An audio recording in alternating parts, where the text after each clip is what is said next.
আসসালামু আলাইকুম। আশা করি সবাই ভালো আছেন।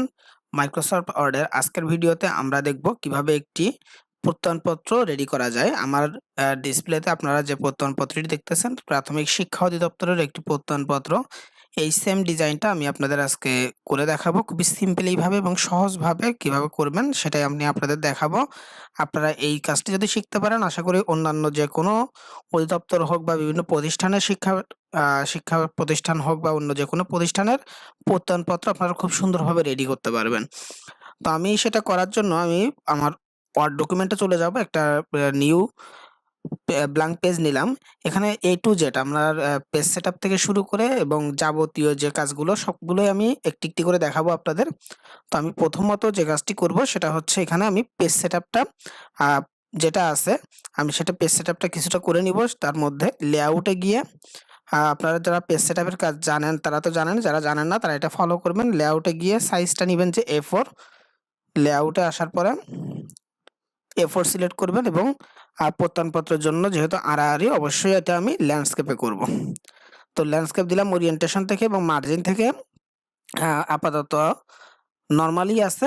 সবদিকে 1 ইঞ্চি মার্জিন আছে। আপাতত এটাই থাকুক। যদি পরবর্তীতে প্রয়োজন হয় সেক্ষেত্রে কম বেশি করব।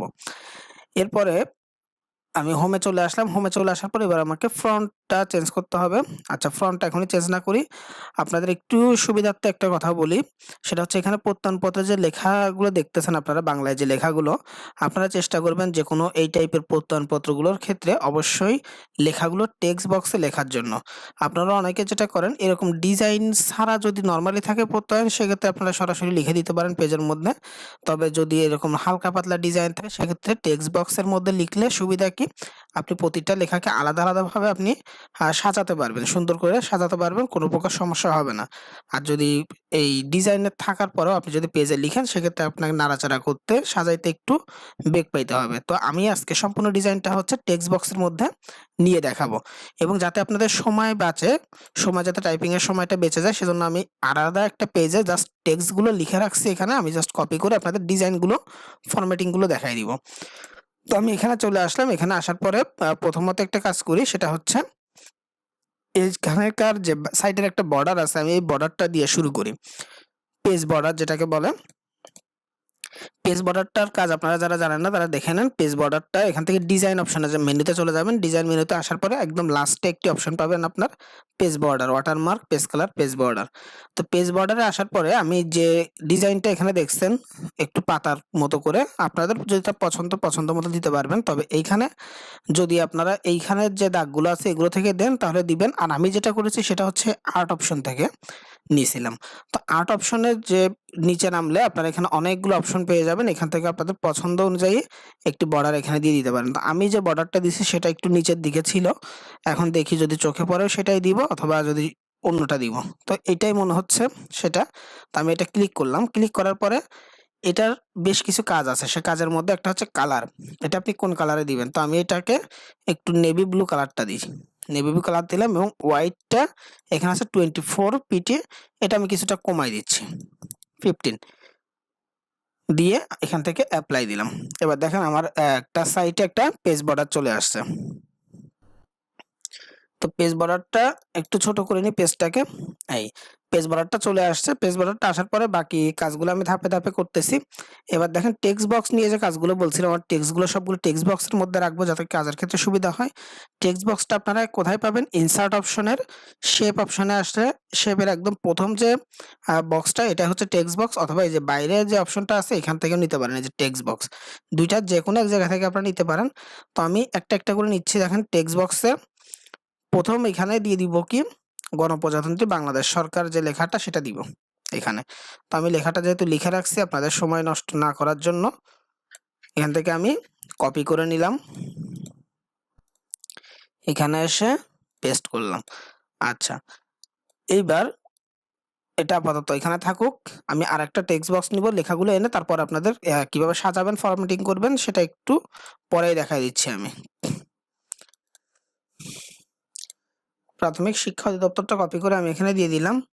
এরপরের যেটা এই দুটো একটু আমি আগে দেখাই দিই তারপরে ধাপে ধাপে একটা একটা করে দেখাচ্ছি। এখানকার এই দুই একটা কাজ করতে হবে, যেটা হচ্ছে আমার এই যে টেক্সট বক্স নিয়ে যেহেতু আমি লিখতেছি সেক্ষেত্রে কিন্তু এটা সাদা দেখালেও এর ব্যাকগ্রাউন্ডে কিন্তু অটোমেটিক একটি কালার রয়ে গেছে। যেহেতু আমার পেজ কালার সাদা, এই টেক্সট বক্সের মধ্যে একটি সাদা কালার আছে এবং আউটলাইনে হচ্ছে আপনার ব্ল্যাক কালার। এই কালারগুলো কিন্তু অবশ্যই রিমুভ করতে হবে। তো তার আগে আমি এটার ফ্রন্ট সাইজটা আপাতত 16 আছে, আচ্ছা 16 থাকুক, এবং প্রাথমিক শিক্ষা অধিদপ্তরের সাইজটা আমি বাড়ায় দিচ্ছি। এখানে আমি আপাতত 48, এখানে 40 দেই, 40। আচ্ছা আপাতত 36 থাকুক, 36 দিলাম। এরপরে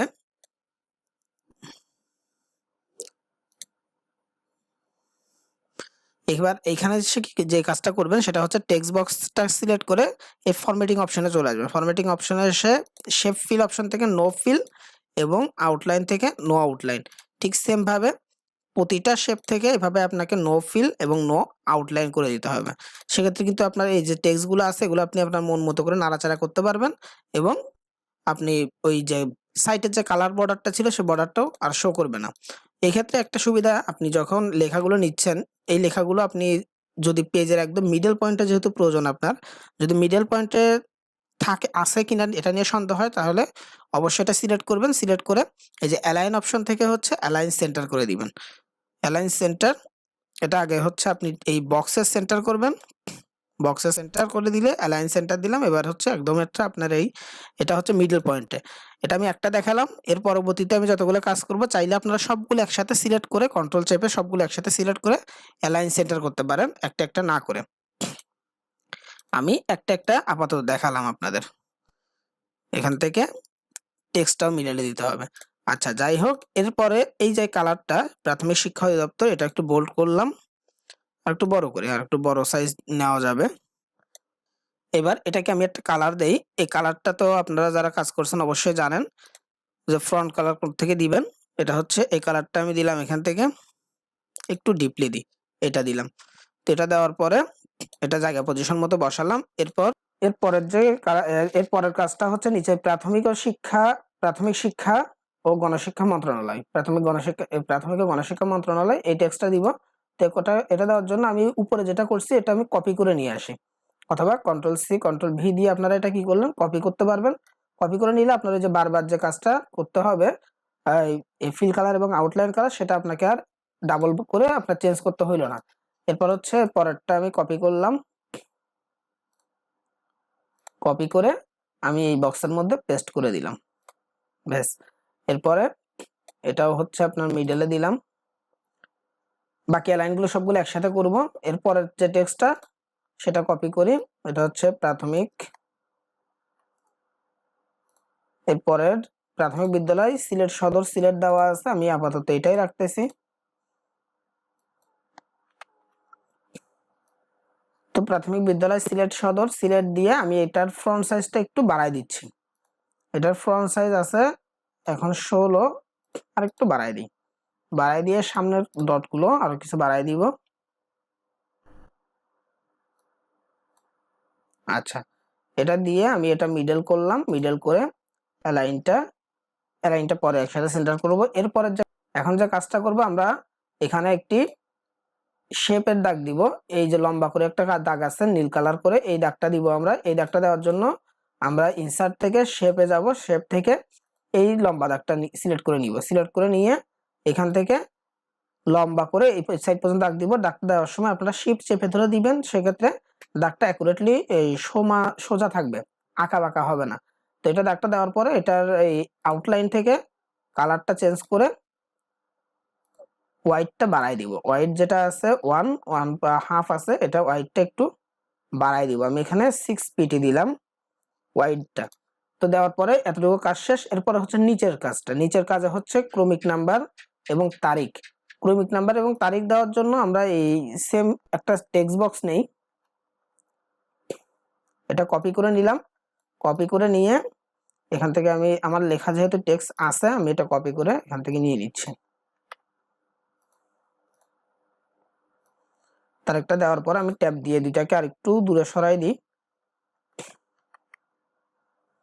ঘরটাকে বড় করতে পারি আরো।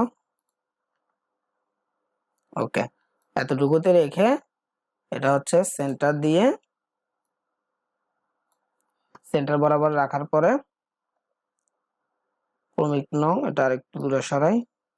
আপনারা প্রয়োজন সাপেক্ষে আপনাদের চোখের আন্দাজ মতো দূরে সরাই নেবেন এবং দূরে সরানোর ক্ষেত্রে ট্যাব ইউজ করবেন, তার সেক্ষেত্রে অ্যাডজাস্টটা ঠিকঠাক ভাবে হবে।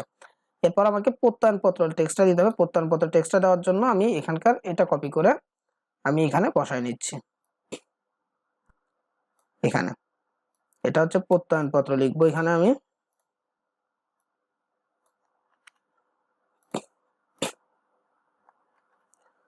প্রত্যয়ন পত্র এটা সাইজটা বড় করব, সাইজ বড় করে প্রত্যয়ন পত্র এটা কালারটা একটু চেঞ্জ করে দিই, এই কালারটা দিলাম। ওকে, এরপর হচ্ছে আমার মিডল পয়েন্টার লেখা কাজ কিন্তু আর বেশি নাই। মিডল পয়েন্টার টেক্সটটা আনবো এবং লাস্টের আর টেক্সটটা অ্যাড করে এটা ফরম্যাটিংটা সামান্য কাজ দেখায়, তারপরে শেষ করব। মিডল পয়েন্টার আর টেক্সটটা নেওয়ার জন্য আমি ঠিক সেম ভাবে আরেকটি টেক্সট বক্স নিয়ে নিলাম এখান থেকে। ড্র টেক্সট বক্স বাইরে থেকে নিতে পারবেন, শেপের ভিতর থেকেও নিতে পারবেন। তো এখানে আমি টেক্সট বক্সটা নিয়ে আমি আগের টেক্সট থেকে এখানে যে লেখাটা আছে এটা পুরোটা কপি করে নিলাম। কপি করে নিয়ে আমি এখানের মধ্যে এসে পেস্ট করলাম। এখানের মধ্যে পেস্ট করার পরে এখানে একটা বিষয় লক্ষ্য রাখবেন, এখানে আশেপাশের যে লাইন ফরম্যাটিং গুলো আছে সেগুলো যাতে অ্যাকুরেট থাকে, সেজন্য একটু সুন্দরভাবে আপনারা ঠিকঠাক করে নেবেন। এখানে যেমন ডট পয়েন্ট গুলো দিলে আপনার কতটুকু দিলে আপনার লাইনটা ফিল আপ হচ্ছে, বা এই যে উপজেলা লেখাটা এখানে রয়ে গেলে তো দেখতে একটু খারাপ দেখাচ্ছে, তো এই লাইনে আসলে ভালো দেখাবে। তো এই বিষয়গুলো আপনারা একটু ঠিকঠাক ভাবে করে নেবেন এবং এখানকার থেকে এখানে এসে এখানকার যে লাইন স্পেসিংটা সেটা কিছুটা বাড়ায় দিবেন। যেহেতু আপনি এটা এখানে কোনো প্রিন্ট আউট করার পর এখানে কোনো লেখা লিখবেন, সেক্ষেত্রে আপনার কিছু স্পেসের প্রয়োজন হবে। তো এখানে এতটুকু রাখার পরে এটা যেহেতু আমি সরাসরি নিচ্ছি সেই জন্য আমাকে ফরম্যাটিং থেকে নো ফিল এবং নো আউটলাইন করতে হবে। এরপরের যে কাজটা একদম সর্বশেষের মিডল পয়েন্টের টেক্সটটা শেষ, এরপরে সর্বশেষ যে কাজটা সেটা হচ্ছে আমাকে এই লাস্টের টেক্সটটা অ্যাড করতে হবে। এরপর হচ্ছে ছবির কাজগুলো, লাস্টের এই টেক্সটটা এটাও ঠিক সেম ভাবে একটা টেক্সট বক্স নিয়ে অ্যাড করে দিব। এই টেক্সট বক্সটার ক্ষেত্রে আমি কপি করেও নিতে পারি, এখানে যে টেক্সটটা আছে আমি এটা কপি করে নিই। এটা কপি করে আনলাম, এখানে আমার লেখাটা আছে, এটা কপি করে আমি এই বক্সটার মধ্যে দিয়ে দিই। যাতে লেখা কম আমি এই বক্সটাকে একটু ছোট করি, ছোট করে এদিকে আনলাম এবং এটা হচ্ছে মিডল পয়েন্টটা থাকবে, মিডল দিয়ে ব্যাস এতটুকুতে আমার টেক্সটের কাজগুলো শেষ। এরপরে যে কাজটা করব সেটা হচ্ছে আর ছবির যে কাজগুলো আছে সেগুলো করব। ছবির ক্ষেত্রে আপনারা দেখেন এখানে মিডল পয়েন্টে একটি বাংলাদেশ গণপ্রজাতন্ত্রী বাংলাদেশ সরকারের একটা লোগো আছে, এদিকে একটা লোগো, এদিকে মুজিব শতবর্ষ লোগো। তো এইখানকার নিচের যে লোগোটা আপনারা অনেকে যারা অনেক কাজ করেন ওয়াটারমার্কের কাজ জানেন, ওয়াটারমার্ক থেকে হয়তো অনেকেই ব্যবহার করেন। তো আমি আজকে ওয়াটারমার্ক থেকে দেখাবো না, আমি সরাসরি ছবি থেকে দেখাবো, কারণ ওয়াটারমার্ক থেকে নিলে সেটার পজিশন নিয়ে আপনাদের অনেকের মধ্যে অনেক ধরনের ঝামেলা হয়। তো সরাসরি ছবি থেকে নিলে সেই সমস্যাটা সম্মুখীন হবেন না। তো আমি প্রথমে উপরে দুইটা এবং লাস্টে হচ্ছে ওয়াটারমার্ক ছাড়া কিভাবে জলছাপের মধ্যে এরকম ছবি দিবেন সেটাও একসাথে দেখাই দিব। তো এইখানে আমি আগে প্রথমত এই বাংলাদেশ সরকারের যে লোগোটা গণপ্রজাতন্ত্রী বাংলাদেশ সরকার সেই লোগোটা আমি নিয়ে নিই। লোগো গুলো আপনারা আগে থেকে ডাউনলোড করে রাখবেন, বা আপনার প্রতিষ্ঠান যে প্রতিষ্ঠানের লোগো প্রত্যয়নপত্র করবেন সেই প্রতিষ্ঠানের লোগো আপনি আগে থেকে রেডি করে রাখবেন। ছবিটা ইনসার্ট করার পরে আপনারা এই মিডল পয়েন্টটা ধরে কোনো সময় নাড়াচাড়া করবেন না, এদিকে ধরে নাড়াচাড়া করবেন এবং এইখানে এসে অবশ্যই এই দুইটার একটি ক্লিক করবেন, এতে আপনার টেক্সট গুলোর ডিরেকশনের সমস্যা হবে না। এটাতে ক্লিক করলাম আমি লাস্টেরটা, তারপরে আপনি ছবিটাকে নিজের প্রয়োজন অনুসারে পজিশন মতো বসায় নিতে পারবেন, সাইজ মতো পজিশন মতো আপনি বসায় নিতে পারবেন। যদি এটা সিলেক্ট না করেন সেক্ষেত্রে কিন্তু সাইজ মতো বসাতে পারবেন না। এরপর এদিকে এসে আমি মুজিব শতবর্ষের যে লোগোটা সেটাও এখানে নিয়ে নিচ্ছি। ডেস্কটপে নেওয়া আছে আমার লোগোটা, ইনসার্ট করলাম, ইনসার্ট করে এটার সাইজ আমি ছোট করে এটাও এদিকে আনতেছি, এনে পজিশন মতো বসাই দিব। এই দুইটা বসাই দিলাম। এরপরে যে কাজটা করলাম আমি ওয়াটারমার্ক ছাড়া নিচে একটি ছবি অ্যাড করব আমি। এখানকার দেখেন ফ্রন্ট, এখানকার যেগুলো আছে সবগুলো আমি একটু ফ্রন্টটা ঠিক করে নিই, অ্যালাইনমেন্টটা টেক্সটগুলো সিলেক্ট যখন করবেন তখন অবশ্যই আপনার শিফট চেপে ধরে সিলেক্ট করবেন। ব্যাস এতটুকু সিলেক্ট করলাম। সিলেক্ট করে ফরম্যাটিং এ এসে অ্যালাইন থেকে আমি এখান থেকে সেন্টার করলাম। সেন্টার করলে মিডল পয়েন্টটা আসলো। সম্ভবত মাঝখানে যে টেক্সটটা এটা সিলেক্ট হয়নি, এটা আবার আলাদাভাবে সিলেক্ট করে অ্যালাইন সেন্টার করে দিলাম। প্রত্যয়ন পত্রর এইটা এবং এইটা প্লাস হচ্ছে এইটা, এই তিনটাও সিলেক্ট করে আমি অ্যালাইন সেন্টার করলাম। সেক্ষেত্রে অ্যাকুরেট ভাবে সেন্টার থাকবে। এবার যে আমি মিডল পয়েন্টে যে ছবিটা দিব সেই ছবিটা আর নতুন করে ইনসার্ট না করে যেতে সেম ছবি আমি এটা কপি করে পেস্ট করে নিয়ে নিলাম কন্ট্রোল সি এবং ভি দিয়ে। এরপরে যে কাজটা সেটা হচ্ছে এটাকে একটু বড় করি আমি আগে।